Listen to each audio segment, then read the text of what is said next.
अपनी जिंदगी के बेहतरीन 10 साल उस घर को दिए और आज उसी घर में तुम्हारे लिए कोई जगह नहीं है।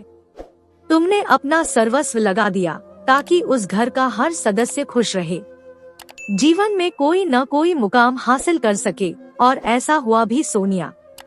ईंटें जोड़कर तुमने जिस मकान को घर का रूप दिया, जिसे एक मजबूत नींव पर खड़ा किया, उसकी एक ईंट हटते ही तुम भी उनके लिए गैर जरूरी हो गई। कितनी आसानी से उन्होंने तुम्हारे अस्तित्व को ही नकार दिया। इतने सालों से तुम सबका बोझ ढो रही थी और आज तुम उनके लिए बोझ बन गई हो। क्या त्याग और खुद की निजता को राख कर देने की ऐसी सजा मिलती है? विमला जी के आंसू थमने का नाम ही नहीं ले रहे थे। सोनिया के जले हुए हाथ को देखकर उनकी ममता सिसक रही थी। उनकी इतनी काबिल और शालीन बेटी के साथ आखिर ऐसा क्यों हुआ? आप क्यों परेशान हो रही है माँ? मैंने जो भी किया अपना फर्ज समझकर किया, और उन्होंने जो किया उसके लिए उन्हें क्यों दोष देना? इंसान की मजबूरी उसे न जाने क्या क्या करवा लेती है। यह हमारे समाज की विसंगति है, जिसकी वजह से परिवार तेजी से बिखर रहे हैं। धन संपत्ति के लिए तो हमेशा से रिश्ते दरकते आए हैं। मुझे किसी से भी कोई शिकायत नहीं है, बस उन लोगों से मैंने जो प्यार का नाता जोड़ा उसके टूट जाने का दर्द अवश्य है। सोनिया की पीड़ा उसकी आंखों से झलक उठी। 6 महीने ही तो हुए हैं, अभी अनुभव को गए। उसके जाने के दुख को अभी समेट भी नहीं पाई कि उसे उसके घर की ढेरी से चले जाने का हुक्म सुना दिया गया। बाएं हाथ में चीसे सी चलती महसूस हुई तो उस पर ढके आंचल को सरकाते हुए वह हाथ पर मलहम लगाने लगी। वह तो कभी सोच भी नहीं सकती थी, जिस देवर को सदा उसने अपना बेटा माना, वही उसे जलाकर मार देने की कोशिश कर सकता है। जिस ननद को बेटी का प्यार दिया, वही उसे आग में झुलसाने के लिए अपने भाई का साथ दे सकती है। और उसकी सास, जिन्होंने उसे हमेशा बेटी माना और जिसकी सेवा करने में सोनिया ने भी कोई कसर नहीं छोड़ी, वह उसे पनौती मान घर से निकालने के लिए कमर कस सकती है। क्यों चले गए अनुभव? तुम्हारे जाने से रिश्तों के सारे मायने ही बदल गए। जब भाई ही नहीं रहा तो भाभी इस घर में रहकर क्या करेंगी? अनुराग के ये शब्द उसे छलनी कर गए।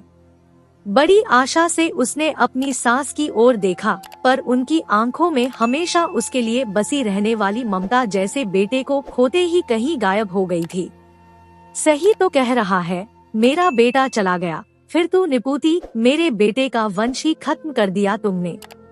पनौती बन गई हो। दिन रात जिस बहू के उसकी सास गुन गाते नहीं थकती थी, वह ऐसा कह रही थी, दूसरा बेटा कहीं रुठ न जाए, यही विवशता रही होगी उनके अंदर।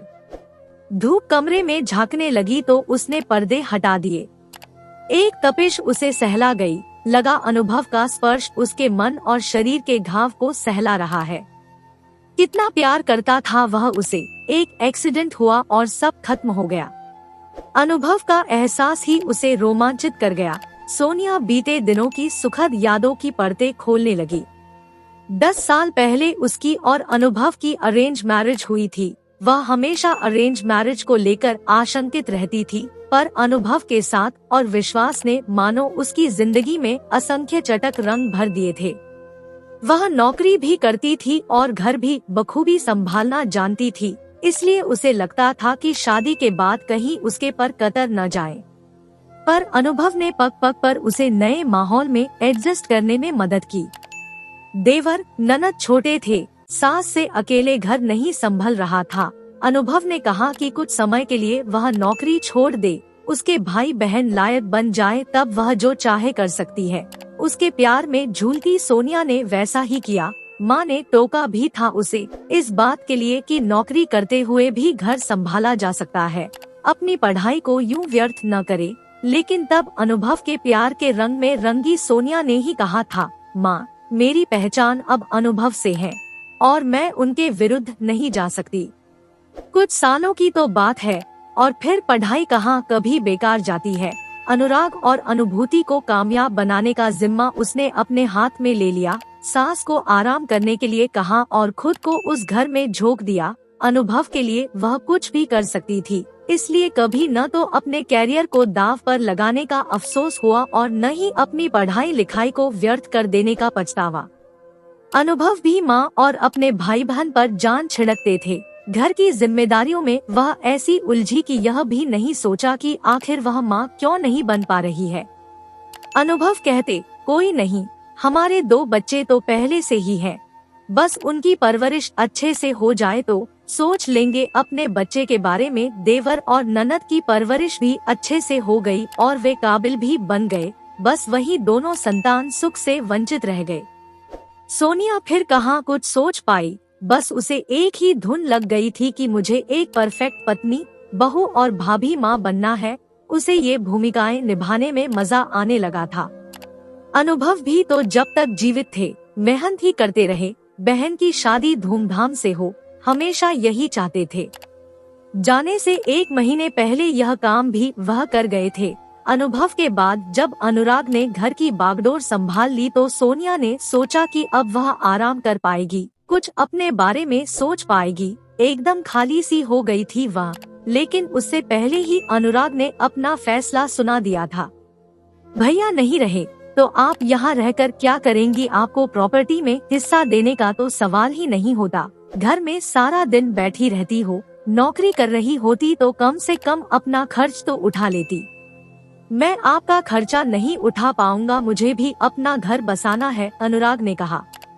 वैसे भी जब आप इस घर को एक चिराग न दे सकी तो आपकी वैल्यू ही क्या है? अनुभूति के शब्द किसी थप्पड़ की तरह उसके गाल पर लगे थे। जब सोनिया ने घर छोड़कर जाने से मना कर दिया तो उन दोनों ने उसे जलाने की कोशिश की, पर शायद सास के अंदर की माँ अभी जीवित थी। जैसे उनकी सेवा करके जो पुण्य कमाए थे वही उसके काम आ गए। उन्होंने उसे बचा लिया, बस हाथ जल गया था। दिल और हाथ पर फफोले लिए वह माँ के पास आ गई थी। चाहती तो अपने हक के लिए कोर्ट में जा सकती थी, पर जब मन पर ही अलगाव और कटुता के मोटे मोटे ताले पड़ गए हों, तो अदालत के दरवाजे खटखटाने का क्या फायदा था? कितना समझाया था तुझे, समय रहते खुद की पहचान को खोने न देती तो आज यह स्थिति न आती। उन्होंने तो तेरा हाथ ही जलाया है, पर तूने तो उनके लिए अपनी निष्ठा को ही राख कर दिया। विमला जी फिर से रोने लगी थी। माँ, आपकी बेटी कमजोर नहीं है। सच है कि मेरी निष्ठा राख हो गई है, पर माँ यह मत भूलो कि अपनी राख से ही फिनिक्स पक्षी दोबारा जन्म लेता है। मैं हार नहीं मानूंगी। उसने कहीं पढ़ा था कि फिनिक्स नाम का पक्षी जब मरने वाला होता है तो गाने लगता है। उसकी आवाज से उसके शरीर से आग पैदा होती है और वह उसी में जल जाता है, जलकर राख हो जाता है। फिर उस राख पर जब बारिश पड़ती है तो एक अंडा बन जाता है, जिसमें से कुछ समय बाद एक और फिनिक्स निकलता है। ऐसे ही उसका जीवन चक्र चलता रहता है। वह मरने के बाद भी जीवित हो जाता है। उसे लगा वह भी कुछ समय के लिए फिनिक्स ही बन गई थी, लेकिन जलने के बाद फिर से वह भी जिएगी फिनिक्स की तरह। वैसे भी अनुभव का प्यार और विश्वास सदा उसके साथ रहेगा। माँ समझ लो, राख होने के बाद मेरा दूसरा जन्म हुआ है। मैं फिर से एक नई राह तलाशूंगी। अभी अंत कहाँ हुआ है, बस विराम आ गया था और विराम का अंतराल थोड़े समय के लिए ही होता है। शाम गहरा गई थी, अचानक तेज बारिश होने लगी। वह बाहर बरामदे में भागी, उसे भीगना था ताकि फिनिक्स फिर से जी उठे। आशा करती हूँ कि ये कहानी आपको पसंद आई होगी। इस कहानी पर आपकी क्या राय है, हमें कमेंट करके जरूर बताएं। कहानी पसंद आई हो तो लाइक और शेयर करना बिल्कुल न भूलें। चैनल को सब्सक्राइब जरूर करें। कहानी सुनने के लिए आपका बहुत बहुत धन्यवाद।